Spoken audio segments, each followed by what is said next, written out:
অতি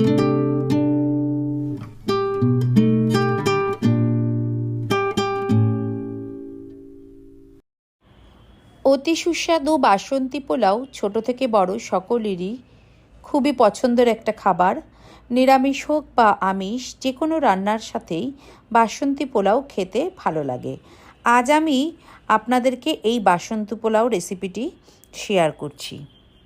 নমস্কার বন্ধুরা, আমি কাকলি ফুডিতে মুডি চ্যানেলে সকলকে স্বাগত জানাচ্ছি। এই বাসন্তী পোলাও তৈরি করবার জন্য এরকম একটা মেজারিং কাপ ব্যবহার করে চাল মেপে বাটিতে নিচ্ছি।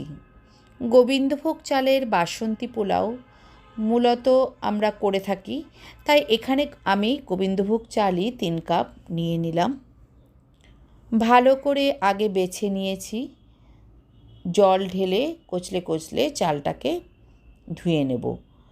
যতক্ষণ না পর্যন্ত চাল ধোয়ার জল পরিষ্কার বেরোচ্ছে, বারে বারে তাই জল দিয়ে বেশ কয়েকবার ধুয়ে পরিষ্কার করে নিলেই ভালো। তারপরে একটা এরকম ছাঁকনির উপরে ধোয়া চালটাকে ঢেলে নিচ্ছি। বেশ কিছু সময় রেখে দেব যাতে যে জলটা চালের মধ্যে রয়েছে সেটা ভালোভাবে ঝরে যায়। চালটা যদি জল ঝরানো অবস্থায় মানে শুকনো হয়, তাহলে ভাজার সময় ভাজাটা কিন্তু বেশ ভালো হবে এবং রান্নাটাও বেশ ঝরঝরে হবে। মোটামুটি ধোয়া চালের জল ভালোই ঝরে গেছে। এবারে এই চালটাকে একটা থালার উপরে ঢেলে দিয়ে ছড়িয়ে দেব। তাতে করে কি হবে, যেটুকু জলীয় ভাব চালের মধ্যে থাকবে সেটাও বাইরে হাওয়ার সংস্পর্শে এসে মানে হাওয়া পেলে পরে আরও শুকিয়ে ঝরঝরে হয়ে যাবে। দেখুন, বেশ কিছু সময় রেখে দেওয়ার ফলে চালে কিন্তু যে জলীয় ভাবটা সেটা অনেকটাই টেনে গিয়ে শুকনো ঝরঝরে হয়ে গেছে। একটা এরকম ছোট কড়াইয়ের মধ্যে বড় চামচে 2 চামচ শুদ্ধ গাওয়া ঘি প্রথমে গরম করে নেব।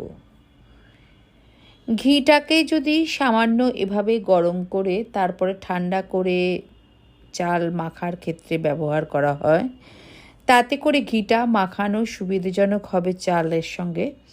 এবং ঘিয়ের যে একটু ভারী ভারী তরল নয় এরকম পার্টটা, সেটা থাকলে পরে কি হবে, চালের গায়ে সমানভাবে মাখাতে একটু অসুবিধে হতে পারে। ছোট চামচের 2 চামচ হলুদ এর মধ্যে দিয়ে দিচ্ছি। আমরা যেহেতু বাসন্তী পোলাও একটু ইয়েলো ইয়েলো হয়, তাই হলুদের ব্যবহার। আর এই হলুদ ঘিতে দেওয়ার আগে গ্যাসের ফ্লেম বন্ধ করে দিলেই ভালো। তবে হলুদ ঘিয়ে ঢাললে হলুদটা ঝলসে যাবে না। ঘি আর হলুদের মিশ্রণ ঠান্ডা করে নিয়ে চালের ওপরে এভাবে ছড়িয়ে দিয়ে দিচ্ছি। তারপরে হাতের সাহায্যে খুব ভালো করে চালের সাথে এই ঘি আর হলুদের মিশ্রণ মাখিয়ে নেব। যত ভালো করে মাখিয়ে নেওয়া হবে ততই ভালো হবে এবং পুরো চালটাতেই কিন্তু খুব ভালো করে মাখিয়ে নিতে হবে, যেন কোথাও একটু সাদা সাদা না থাকে। 1 চামচ গরম মশলার গুঁড়ো দিয়ে আরও একবার চালের সাথে মাখিয়ে নেব।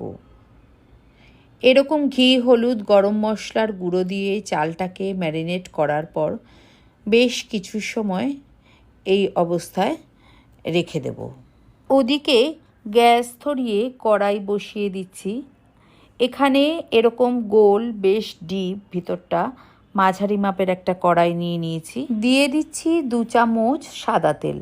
যদি মনে করেন তাহলে সাদা তেলের পরিবর্তে ঘিও ব্যবহার করে নিতে পারেন। তেল গরম হয়ে গেলে পরে গরম তেল কড়াইতে ভালো করে খুন্তির সাহায্যে এদিক ওদিক করে নিয়ে প্রথমে দিচ্ছি কয়েকটা গোটা এলাচ।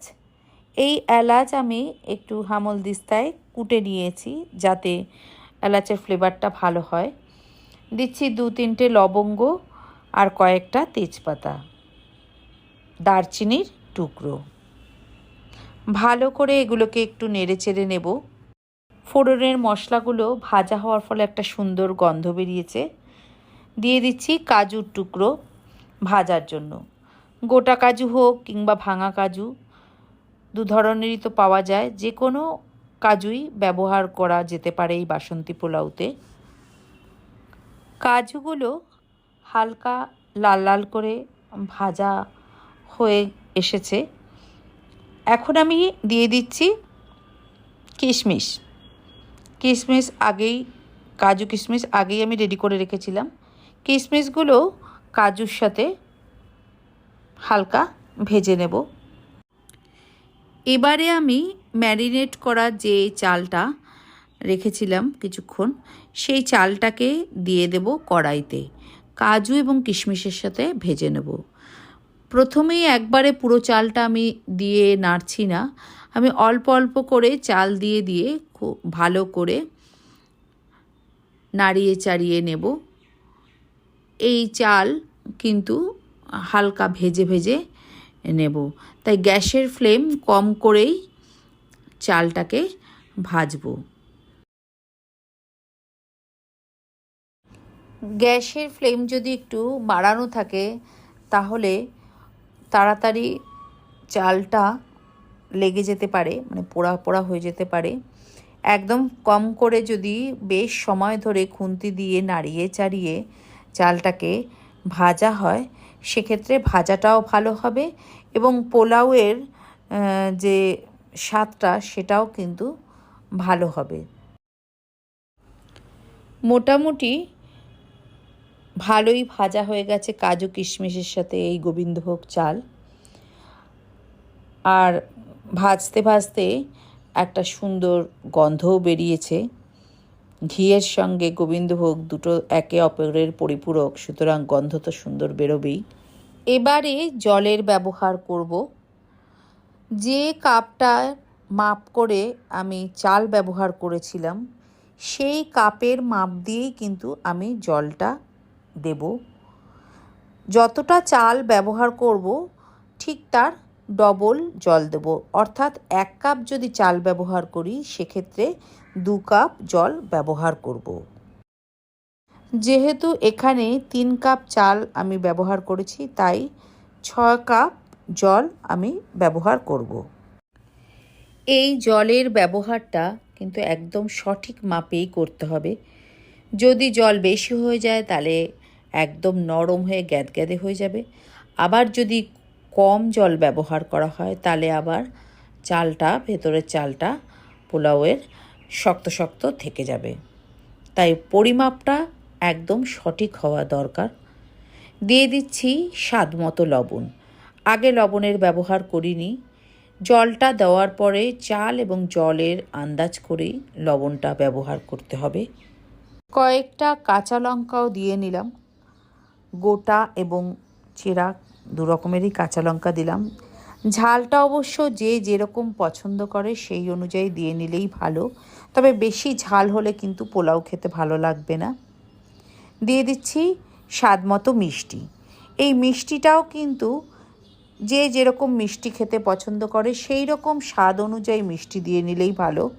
পোলাও মিষ্টি মিষ্টি খেতেও ভালো লাগে, আবার হালকা নোনতা খেতেও কিন্তু খুব একটা খারাপ লাগে না। তাই মিষ্টির স্বাদটা যে যেরকম পছন্দ করে সেই অনুযায়ী দিয়ে নিলেই ভালো। আমি 2 চামচ থেকে 3 চামচ মিষ্টি ব্যবহার করলাম।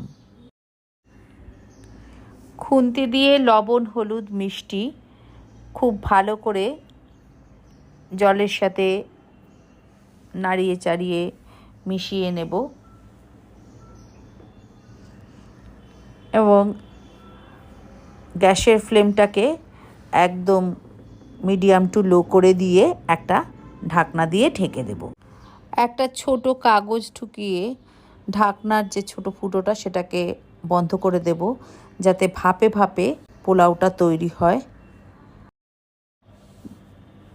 গ্যাসের ফ্লেম এরকম মিডিয়াম টু লো করে, মানে ধিমে আছে,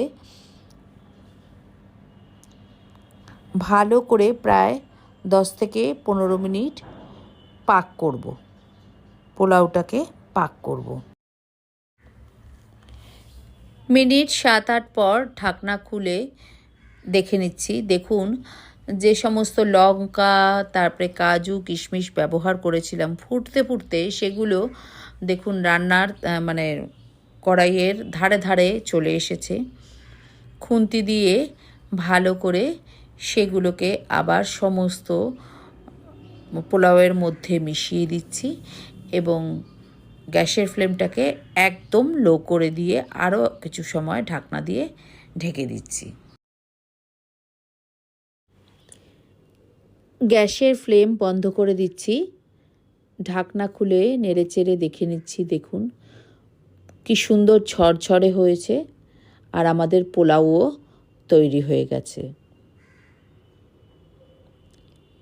গ্যাস থেকে নামিয়ে পাত্রটা কিছু সময়ের জন্য ঠান্ডা করার জন্য রেখে দেব। ঠান্ডা হয়ে যাওয়ার পর দেখুন কি সুন্দর পোলাও ঝরঝরে হয়েছে। জলের মাপ যদি একদম ঠিক থাকে তাহলে পোলাও খুব সুন্দর ঝরঝরেই হবে।